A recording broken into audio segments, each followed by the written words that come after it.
Well, good afternoon and welcome everyone. Welcome to Spirit and Mind. We are so blessed to have you with us this afternoon. Please feel free to invite someone, let them know that we are here. I am Bishop Guy Robinson, and I am blessed to have my colleague with me, co-host Dr. Jonathan Shepard. Good afternoon, Dr. Shepard. How are you today, my friend? I'm all right. Good afternoon, Bishop. And it's a good day today, and good afternoon to all those who are out there listening. Absolutely. We're so glad you're listening. Good afternoon, Stephen Jones Jr.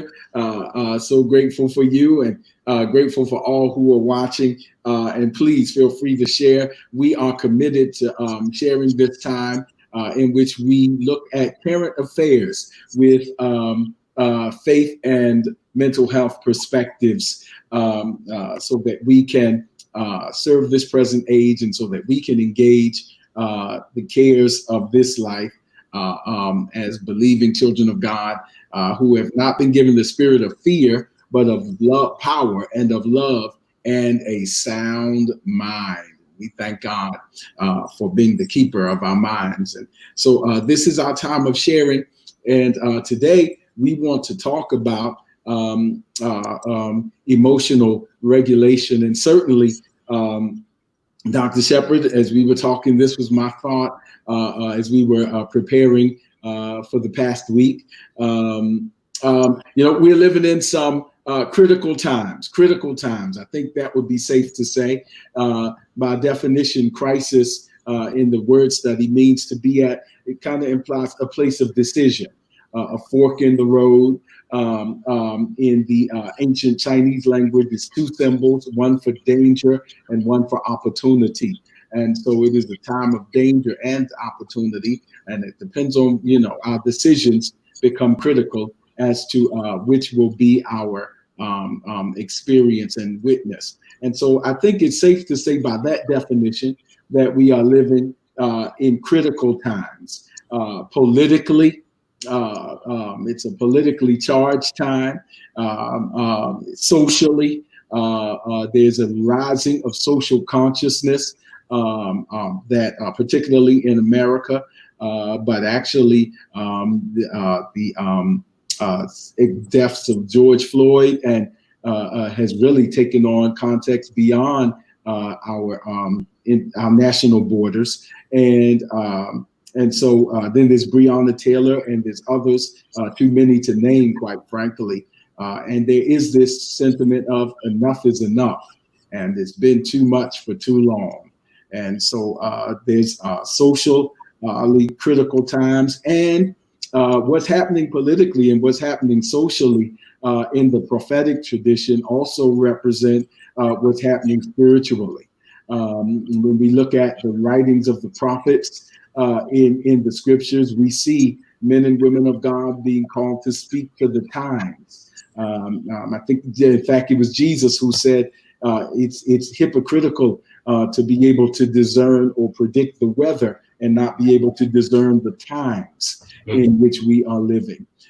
You can look at the sky and say it's going to rain, but you can't look at what's happening around and see that God is trying to tell us something. I think you have to be a major theologian to understand that God is clearly trying to tell us something. And so with all of that in mind, it's critical times. And Dr. Shepherd, critical times have a way of pushing our emotional buttons. Oh, we are emotional beings. Absolutely. And so we want your help this afternoon. We're talking about spiritual, emotional regulation. In biblical counseling, we call it emotional stewardship. This idea that God has given us the responsibility to be stewards or good managers of the emotions He's given us. God, when you read the scriptures, has emotions. The Bible speaks of the anger of the Lord waxing hot against Moses. And the Bible speaks of the Lord rejoicing over us with singing in Zephaniah. And so we see here that emotions are actually even a characteristic of God, and we're made in His image and likeness. So the objective is not to be non-emotional. There's something wrong with somebody who has absolutely no emotions. But it is to manage it. And so I was just interested in you helping us, Dr. Shepherd. How do we manage our emotions in these turbulent times? Yes, sir. Yes, sir. Well, again, good afternoon, everyone. Such a thought-provoking and such a multi-layered question that we are beginning off with today as to how to manage your emotions. So, again, as Bishop was saying, these are times where our emotions are being tried. And so what I want to do on my portion is just kind of lay a foundation as to what emotion is, all right, and define what emotion is. And so as I do that, it will help to hopefully lay a framework for the discussion today. Because I can hear some of you all out there right now and say, my emotions are all over the place. And it's okay because we're living in times that we've never seen before. And so some of our emotions literally are just, I hate to use the word out of control, but we need to be able to harness those things in. And so as we are doing that, I hear God saying, really, truly, is that he's all right with you being emotional. He just wants to know how you're going to manage and use those emotions to push you through this time that we're going through right now. So emotion is it's an evaluation. All right, it's an evaluation of how you feel about a particular person or object, and it is made up of three components. All right, three components. Emotion is made up of thought, is made up of appraisal, and belief. All right, that is what emotion is made up of. So I need somebody to write that in the comments. I want to make sure that you got that. All right. Emotion is made up of those three components: thought, appraisal, and belief. And so I'll just go real quickly. So thought, we know what thoughts are. Thoughts are things that come into our mind. It's housed within our mind, and we really have no control over our thoughts. The Bible does talk about the renewing of our mind and the washing of our mind. And so that is so important to do because we want to make sure that we're thinking on good things, as it says in Philippians. So we want to make sure that we're thinking on things that are good report, thinking of things that are wise, thinking of things that are beneficial, positive. And again, I'm not necessarily quoting the scripture exactly, but again, for those who know the word, you know exactly what I'm referring to. You want to make sure that as much as possible, your thoughts are good thoughts. But you have to remember that there will be some thoughts that will come into your mind, and you're like, where did that come from? There'll be some things that be like, I wasn't even thinking about that. So know that emotion, part of it comes from thought. Then the other part is appraisal. So appraisal is something that you do have control over. Appraisal is how much you value something. I determine the worth of an object to me. So when you go to get your house appraised, or you go to get jewelry appraised, or whatever that thing is, it brings along a price tag. It brings along some type of worth, value, cost. So, uh, uh, you know, I hate to say it, but I got to use this example. Present day, people have been looking at the value of Black lives, and the question has been posed out there: does a monument or statue, is that worth more than the life of a Black person? And for those of you all who you all know where I'm going with that, that we're seeing executive orders to make sure that monuments and statues are kept up. But when it comes to the life of a Black person, you know, it lets me know where your emotion is, truthfully, because it lets me know how you are appraising something. So first one is thought, and then the second one is appraisal. Then the third one, the last one, is belief. All right, belief. These are principles that you and I have been taught. It's through this lens of belief on how I see the world, how I view the world. It's the truth that we hold dear to our hearts. So thought, appraisal, and belief. Belief is what is taught. And so those three things make up our emotions. So sometimes you wonder, like, well, why am I feeling this way? You might want to go think and, and check. Is it your thought? Is it the way in which you value something? Or is it the way in which you've been taught? Question. Again, this is spirit and mind, so we definitely are staying in the word. Are we joyful over another one's misfortunes? Mm-hmm. Are we grieved by sin? Joyful, emotion, grief, emotion. But again, it's how we think, appraise, and how we believe. So something that you might be joyful over, I might not be joyful over. And that may just be the way in which I emote. So this is something that we have to make sure we understand about emotions. Again, emotions are hard to talk about, to teach about. And within the Black community, and I'm going to be done with this, Bishop, is that we've been taught, especially Black men, Black people in general, but then Black men, I'll go to the next level, have been taught not to show emotion. It's a belief system. We're taught that if we show certain emotions, that we're not of value, that we're lesser, that we're weaker. And again, that is harmful, truthfully, in us being able to truly express who we are. So emotions will let me know. You know, I got to stop because I'm wound up for this. Emotion will tell me about yourself. It'll tell me what you believe. You don't even have to open up your mouth many times. I can just look at how you respond to things. I can just look at the emotions on your face to let me know whether or not you believe in something. You know, that's called body language. And so emotion is a part of that. So I'm going to stop right there, Bishop. Oh no, this is good. This is good. And you've raised some wonderful things for discussion. And thank you. So many people have written those components of emotion in the timeline: thought, appraisal, and belief.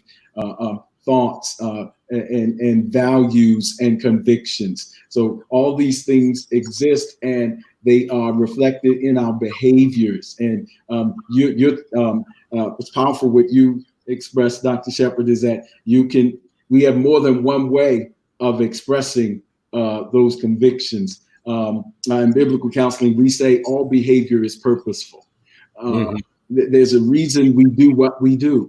And behind that, there are thoughts, appraisals, and beliefs or cognitions that influence behavior. And so being aware of these kinds of things, because we're talking about, Dr. Shepherd, I'm going to pose it as a question, you chime in. So when we talk about emotional regulation or emotional stewardship, we're talking about being more aware of these thoughts and going through a process of appraising our values and beliefs. So because we're going to be emotional, it's a component of our humanity.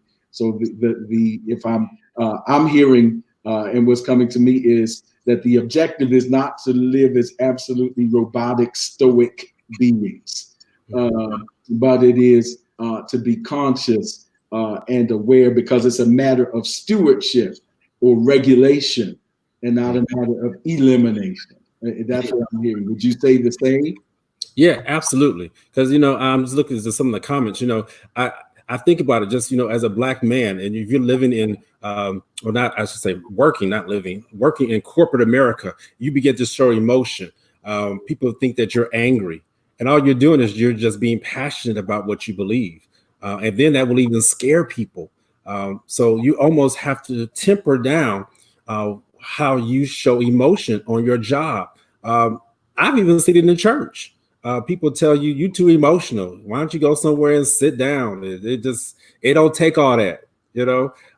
And again, we're judging somebody's appraisal based, and again, belief, that it don't take all that. Somehow we think that God is honored by the way we worship or sing or whatever it is, as opposed to the way which you do it. That's foolishness. God created all of us, and He is honored as long as it's true worship. The Bible does say we must worship Him in spirit and truth. So as long as it's in spirit and truth, He's going to be honored by that. So it's just one of those things that we really have to be careful of. Now, Bishop, I don't know. I'm ready to shift gears here to talk about what emotional dysregulation looks like, so that we know what emotional regulation is. And so Bishop, I was shared with him that Second Samuel 13 is a message that I put together almost 4 years ago, and continue to go back to it because it is something that talks about how to regulate or what the dysfunction of not regulating your emotion is within a family context. So I'm just going to just begin very briefly. There is in 2 Samuel chapter 13 is a woman named Tamar. Many people have heard about her. She's a beautiful woman. She was good to look at. She's a daughter of the King David. Many people know King David. And she had a half brother who every time he saw her, he just lusted after her. He wanted her so bad. Like he just had to have her. And she was a virgin. And so because he wanted her so bad, there was a guy named Jonadab, and he saw something was wrong with her. So really that is the first point here, is that when your emotions are out of control, people gonna know it. People gonna see it. It's like trying to say, why you got fire when there's smoke coming out your ears, or something like that. That may not be the best analogy, So, people try to hide their emotions, and they got smoke coming out the ears. We know you're on fire because we see the smoke. Yeah. And so here Amnon was, he was literally on fire, and Jonadab saw it because I think the Bible talks about how Amnon couldn't eat, he couldn't sleep, he was vexed because he lusted after her. So I think about those things. What are those things that you lust after? What are those things that you just gotta have? And if you don't live without it, your emotions just like out of control. Let me let you know that even if you don't say something, people gonna know. Your emotions will tell off on you. So that really is, one of the points that I want to bring out at the very beginning of this discussion, is that you don't even have to say something. I think I said it earlier. Your emotions will tell off on you. So that's really important. I'll just make the second point, and then I'm gonna quit, Bishop, and I know we'll just dialogue back and forth. Is that so? Amnon finally got a chance he tricked Tamar into having sex with him. All right. And so it was because of a plot with Jonadab. So after he got what he wanted, he hated her even more. So again, that lets me know that you can get what you think you want, or get what you think that you want, and then you finally get it, and then it's like, well, that wasn't even anything to me. And he hated her even more. And so, that really showed me that, you gotta watch the company who you keep. All right, such as a Jonadab, when he plotted that thing, that should not have happened. Jonadab should have been able to help calm his friend down. So it's good to have people around you when you are emotional, and especially even right now in 2020, there's so many of us whose emotions are out of control. You got to have the right people around you. I hope you're hearing me on this. You have got to establish connection. You've got to establish communication. This is not the time to isolate yourself. This is not the time to be alone. I know if you're single out there, you're not married or whatever it is, however you have come to be by yourself, quote unquote, by yourself alone. I want to let you know, first of all, you're not alone. If you're a believer, God is with you. And if he's with you, you're never alone. But you also got to make sure that you have the right people around who will speak to you, that when you have those raging emotions, they know how to, come on, sis. Come on, bro. You need to bring that thing on down. Let's see how we can work that out. It may not be a cold shower. All right. Yeah. You might, it's just something that you got to make sure that you have the right person.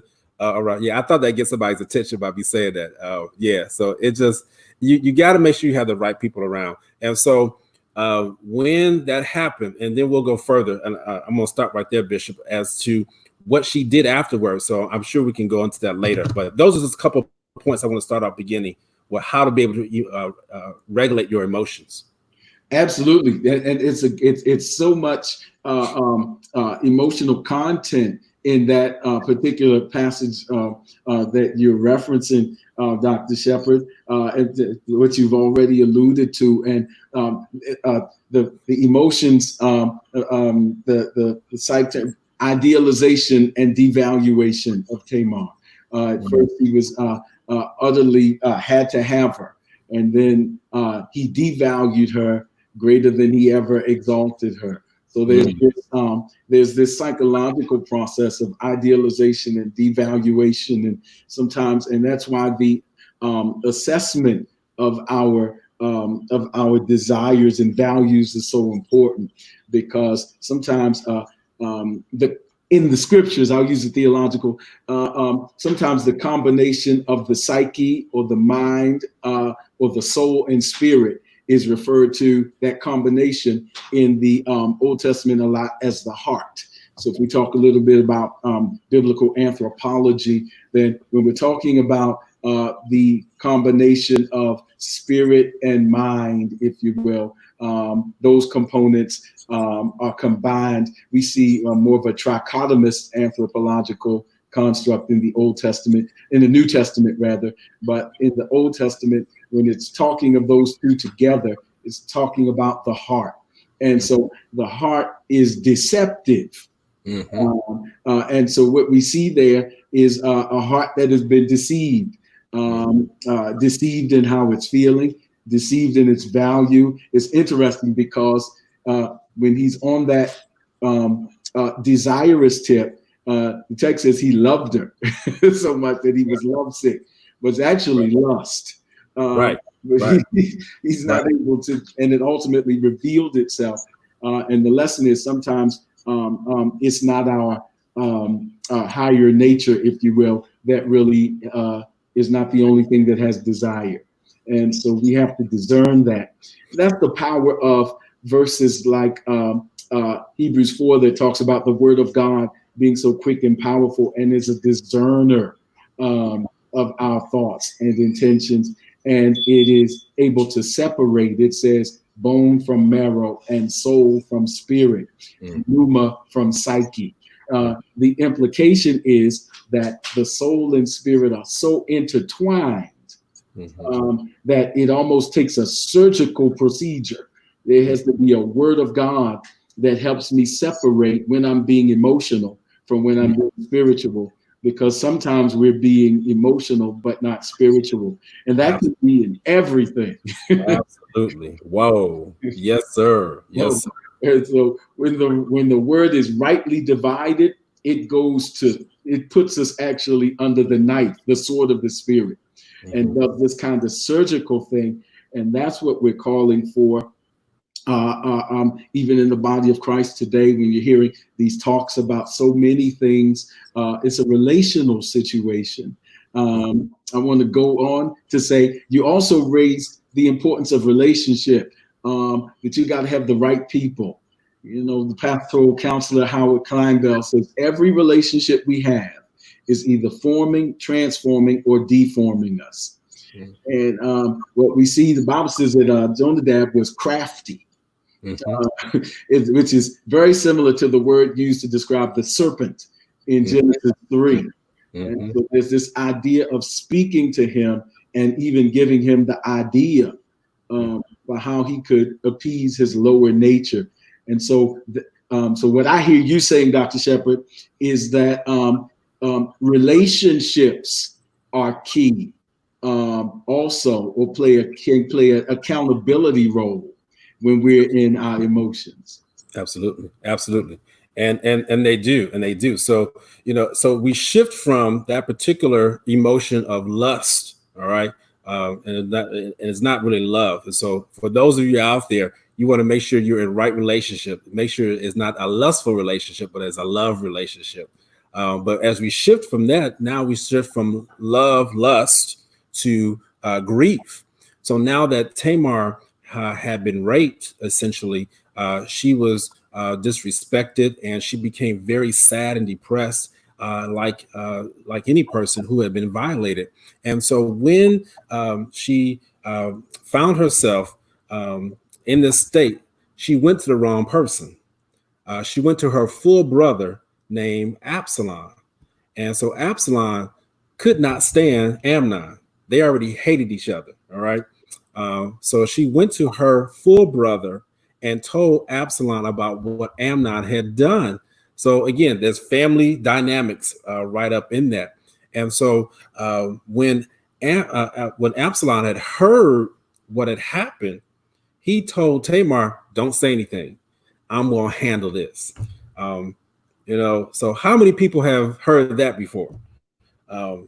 When you are going through something, again, it's about going to the right person. Now, she went to her brother. I understand that. That's a family member. But her brother gave her some advice that I don't know was the best advice for her. He said, "I'm going to handle it." But she probably already knew that he had anger against Amnon. And so that was really important here. I'm looking at some of my notes here. And she remained desolate in her house. So that really is important, because where she turned to, she didn't really get the help that she needed. Wow. So when she was in, I hope y'all hear me on that, because I felt that even myself, Bishop. You got to turn to the right person. In this time where we live right now, and it's so crucial right now, we are at a turning point. Year 2020, this pandemic has stripped away so much of what we are used to doing. And now that we're getting set to reset ourselves, we have to turn to the right person, turn to the right things, turn to the right people. So when she went, she remained desolate. That's what the word of God says. She didn't get built back up. She didn't get restored. That's the thing I'm getting at. So you can turn to a person and remain in the same state, or even a worse state, when you go there. Wow. Absolutely. And it begins to tell, as you said, she didn't get the help. And then it said she changed her clothes. We're talking about 2 Samuel 13. She had on a garment that represented her status in the society. It represented her virginity, her availability for marriage, all of that. After that, she says, the Bible says she changed her clothes and began to put on sackcloth and ashes. So even there, you see the concept of, again, what you mentioned was so powerful. Verbal language is not the only form of communication and emotional expression. And so what we see here is a wardrobe change. And any of you out there listening that come from any of the behavioral sciences and helping professions know that when you do intake assessments, one of the things you consider is appearance and presentation. And so she literally changes her presentation after this trauma has come into her life. And the other thing that you raise is so powerful is that they just tried to move on. Years passed. This is what the Bible says. Yep. Years passed. And that is the classic, what came to me, Dr. Shepherd, and then I'd love to get your response on this. That's what came to me is the classic concept of the relationship between persons who have experienced trauma, or the oppressed and the oppressor, or the abuser and the abused. And I use that in the theological sense, the abnormal use of a person's purpose. And so abuse. And so in that relationship, there's plenty of studies that have been done that shows the mentality of both.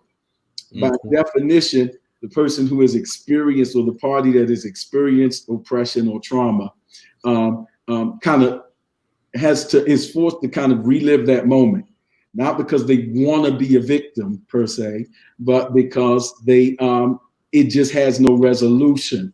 And then the person who has been the abuser or the oppressor is kind of trying to say, let's move forward. So they kind of want to go forward. And that's in anything, it's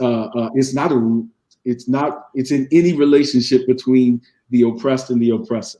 And so one wants to kind of just move on. Isn't this past? Isn't this over? Right. I'm good. Let's move forward. Right. Not being a victim, get over it.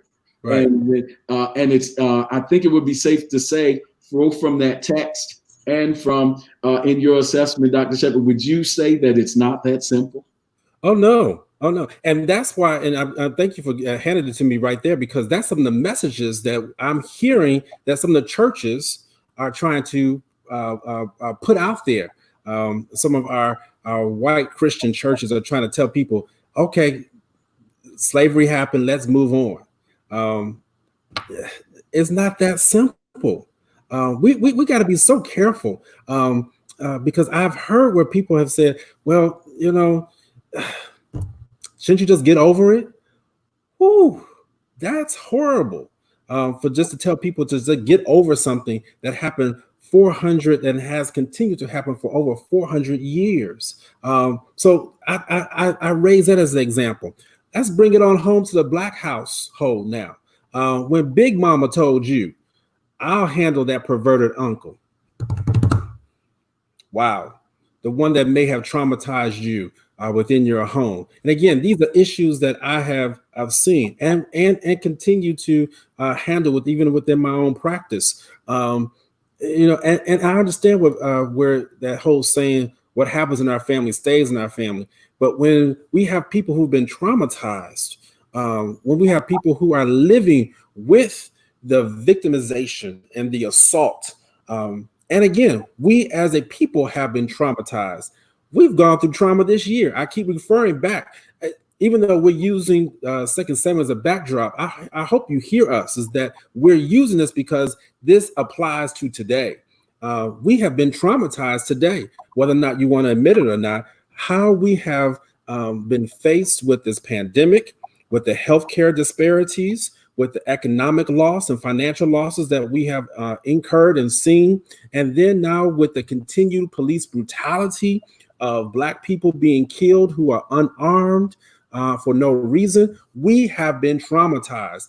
And we have to be able to deal with the trauma. That's why we just can't let things just go. We have to be able to face the trauma, face the reality of what has occurred. Let me tell you something, Bishop, that even as I studied this, and I want to get this saying right, because this came to me even as I was studying. The stranglehold of secrecy will abort a person's destiny if you let it. So let me say that again. That secret, that stranglehold of secrecy, of us not talking about it, of us not dealing with it, of allowing you to have emotional dysregulation, of not saying something, of not getting the help that you need, could potentially abort a person's destiny. And that's, I hate to say, that's probably what happened with Tamar in the scriptures. Who knows what she may have become. And I'm not saying she didn't become in the end what God called her to be, but there definitely was a detour. And I don't know if she got back right on track. But we have to be careful that when we keep certain things secret, it's like a stranglehold. Yeah. And you can't breathe. I'm going to use that. Yeah. It's cutting off the life of your purpose. And you said it so well that we have to be careful that we don't allow our emotions to end up cutting off the purpose that God has for us.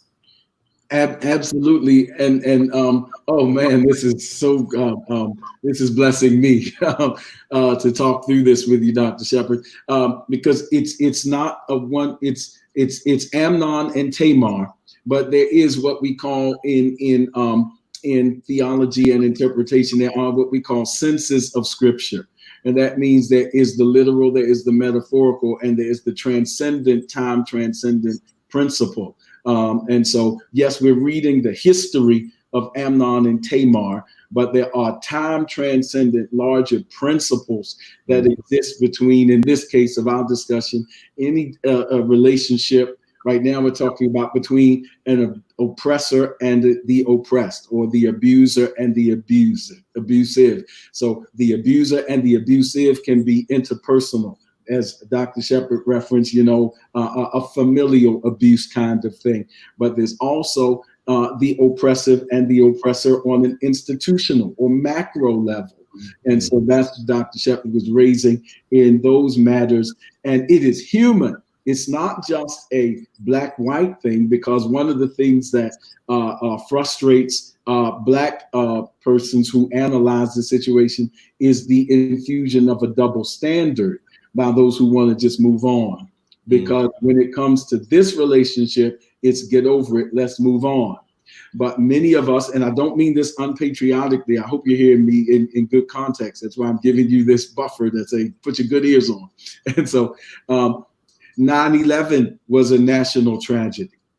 And because of that, we see America saying, never forget, because it was a national tragedy. So it's appropriate to never forget and to pause and reflect for 9/11.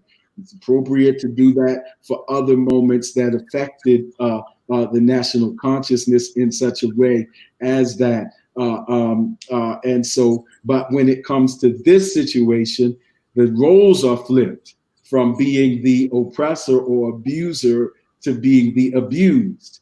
And then we must remember, because it's human nature and the conflict between those two. And so that's why it really isn't over. And then the other piece that you raised that is still applicable, Tamar did not have resolution. She was silent because someone told her they would handle it, but it really wasn't handled to the efficacy of her situation. And so she began to act out in other ways. She didn't say anything because she was told to keep quiet.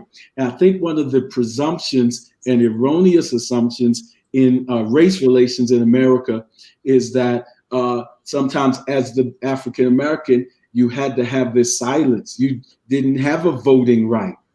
The voice wasn't heard when monuments were constructed. If our voices were heard and votes were cast, then you would have heard from the community saying, no, this is offensive to us. This is as offensive as hanging up swastikas in Germany or in Jerusalem. It's offensive to us. It doesn't represent patriotism. It represents abuse. It represents the perpetuation of hatred and evil. It's not about states' rights. So we never had that conversation when those were erected.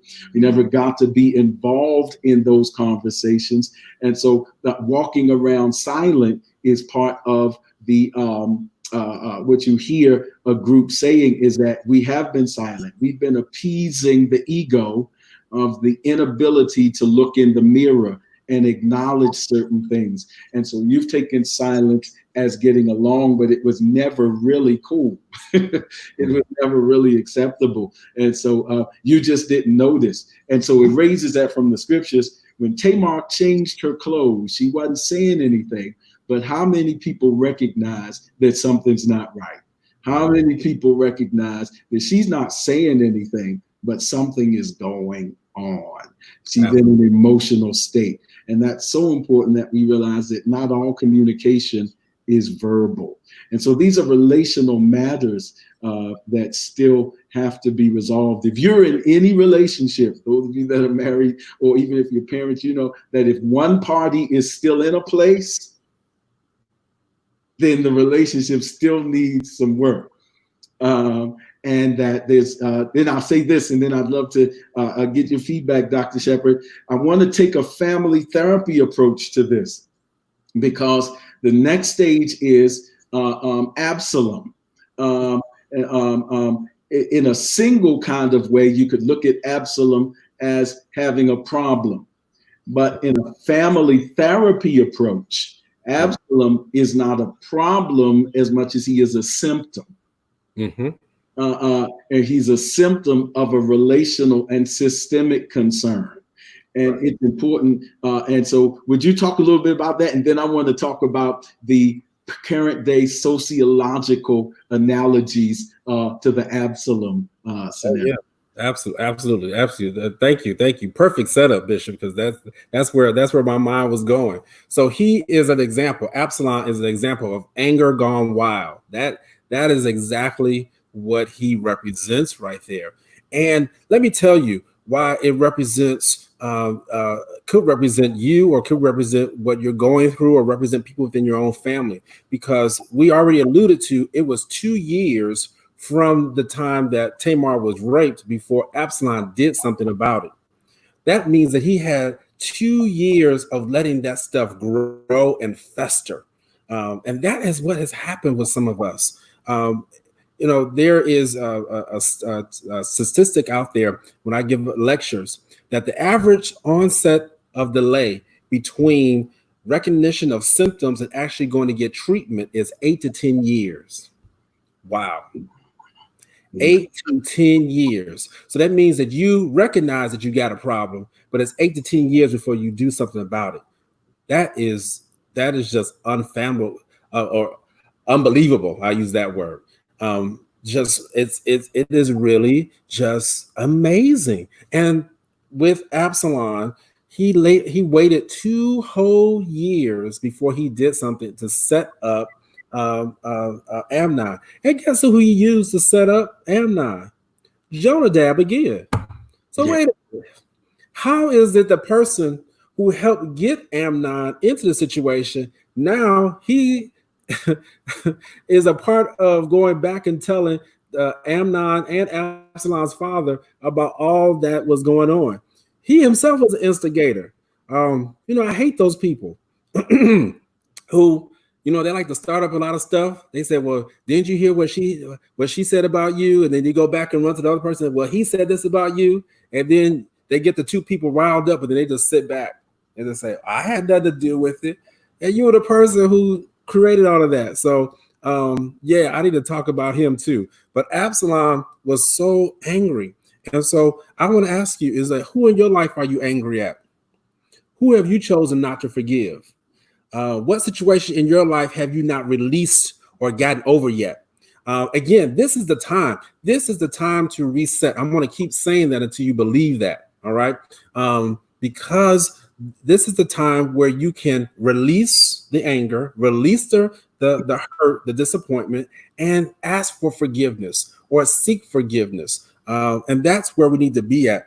I'm looking at this. The unresolved anger will lead to your death if you don't take care of it. And that's what happened there. The unresolved anger, will lead to your death, or the object of your anger's death.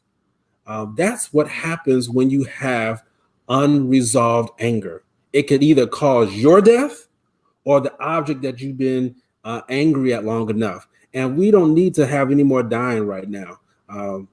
We need to get back together, reset, revived, and so that anger can be handled. I want to challenge you, and this is my last point. If somehow this has reached you today, and you know that there's something that is causing a disorder inside of you, then you need to ask for help.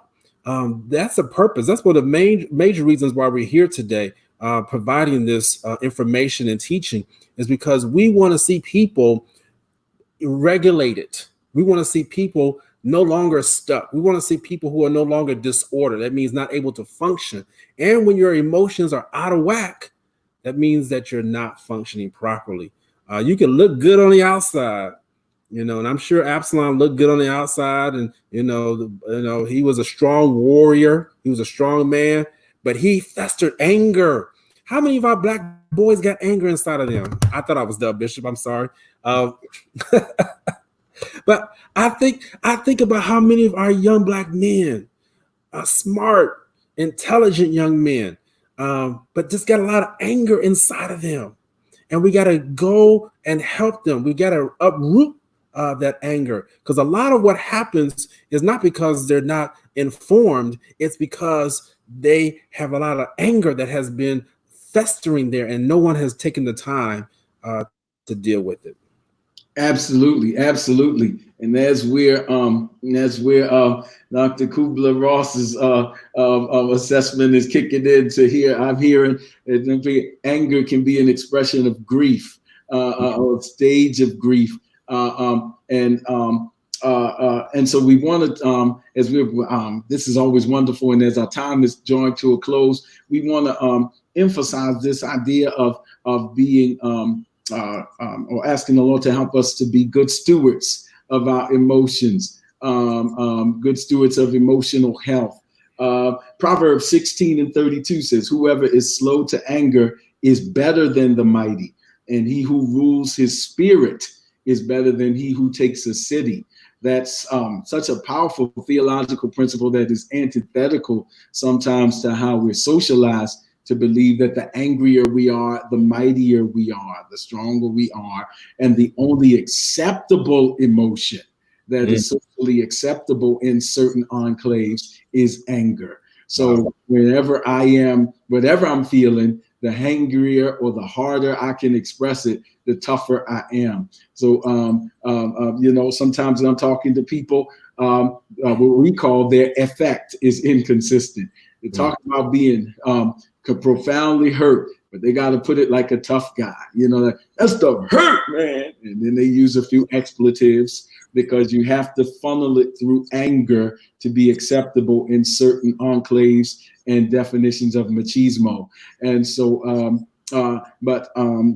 we're trying to drive home the importance of emotional stewardship. A person without self-control, Proverbs says, is like a city broken into and without walls, without boundaries. Anything will go because we just kind of got to get this out. And I hope we're making the point that that emotions are human. There's a lot going on in this world, and we're in relationship. And some of the takeaways that we're trying to emphasize is one is that we're speaking even when we don't think we're speaking. I didn't say anything. Oh, you didn't say anything verbally, but you are saying something. The smoke is coming out. We don't see the fire, but we see the smoke. It lets us know there's a fire. And so we're communicating, and we just want to be more intentional about knowing that. In biblical counseling, they have what is called 5 stages of emotional engagement, and you might find them helpful. So I'll just lift them for if you do find them helpful. And they really echo some of what we talked about. 5 stages of emotional engagement are identify the emotional reaction. That's simply to say, what am I feeling? I'm angry. I'm sad. I'm overjoyed. I'm jealous. Identify the feeling. Then number 2, examine the emotional reaction. Why am I feeling this way? The first one is identify the feeling. What am I feeling? The second one is why am I feeling this way? The third one is evaluate the emotional reaction, which means that's where my values come in. That's where my belief system comes in. What I'm saying is, what I'm feeling biblical? Is it godly? Does it match up with my spiritual convictions? Is it illegal? Is it immoral? What I'm feeling, what I'm thinking about doing with my feelings. And then fourthly, act consciously. So now my actions have at least gone through some criteria of assessment. And then fifth, be prepared to take responsibility, because acting on our emotions has consequences. Even inaction is a decision. And so, hopefully, some of these are helpful. Identify it, which means what am I feeling? Examine it. Why am I feeling this way? That's an appraisal. um, Evaluate it. Is it biblically or godly? Is it moral? Is it illegal? Is it immoral? Act consciously, so that now at least I know how I'm feeling and what I'm doing. And this is because either way, as we tried to say, it's going to come out. Tamar changed her clothes, her wardrobe changed, her appearance changed. She didn't say a word, but her actions were beginning to speak. And then lastly, be prepared to take responsibility, so that we can manage our situation well. Hopefully, some of this is helpful for us in these trying times. Dr. Shepherd, do you have any closing thoughts? Yeah, I'll just say this, and again, it's really just a moment of transparency, and I believe it's going to help somebody. So Wednesday, I was here again, working mostly from home during the week, and had just became very sorrowful and began to literally weep even in my house as I was praying and meditating. What I was weeping about was in relation to the young boy who experienced racism at the restaurant Ozo Bay, I believe that's the name of it, or how you pronounce it. And I was thinking to myself, God, I am just sorrowful. I'm just, and I know I sound so technical, or I'm just sad, and I just started crying, and just not crying with purpose, but crying out to God that we need your help. I can even feel it now. Is this we need your help? And so I mentioned that, and I'm being transparent right now because you're going to have those moments. You're going to, and it's okay. The thing that we're letting you know today is that when you have those moments, if they continue and you're not able to manage them and you're not able to direct them in the right way, then that's when that gets out of control. And we don't want that to happen to you all. So there's nothing wrong with crying out. There's nothing wrong with being angry. There's nothing wrong with being sad. There's nothing wrong with having emotions that you may not be able to explain. There's nothing wrong with that. I want you to hear me. But there's something wrong when you allow it to get out of order and when you can't rein that in. And if you need assistance with that, that's why we want to make sure that you get the help. Hope Health Systems is where I practice at. And you can hit me up over there, 410-265-8737. Even if you're not looking to get formalized treatment, but if you just need a reference or just to be able to have a consultation, we'll gladly service you so that we can help with this emotional regulation piece. And so, so continue. Those of you all out there, if you know the power of prayer, continue to do that, because even as I pray more, God continues to download more on me and to Bishop, and so that we can be insightful and so we can provide the help and treatment to our people. Absolutely. Dr. Shepherd, we were in the same place this week, and we got to go. So maybe we can pick that up next week, because I know it's been a couple of weeks. I know some time has passed since it's happened. I think last week with the Uzo Bay situation, but that was so emotionally charged. Number one, because the mother did, in my estimation, a wonderful job of regulating her emotions. But number two, you saw there the enforcement of a policy that was biased in its enforcement. And it so represented the whole concept of law and order that is selectively enforced or enforced in different ways based upon, at the very minimum, selective bias, if not outward overt racism. And so you saw that so powerfully there. And you also saw the inability of the person in management to acknowledge the disparity. The absolute failure to say, you're right, I was wrong, this is an inequity. almost like how many times do you have to say it? And that is either pride, or it is blind, or it is selective ignorance, or whatever that is. But that was such that incident was so indicative of a national dialogue.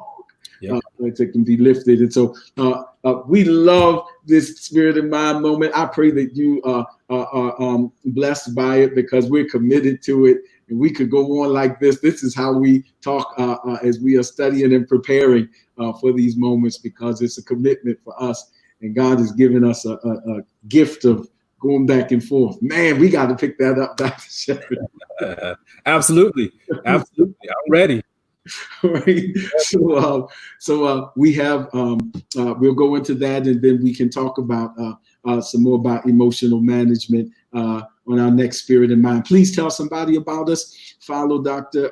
Shepherd and the information that he gave you a few moments ago. Pick me up on CGR Ministries on Instagram or on Facebook, and then DM me, inbox me, email me, let me know what the show means to you, or some subjects you'd like to talk about. Again, thank you for watching Spirit in Mind, and we look forward to seeing you next Saturday at 12 noon right here on Spirit in Mind.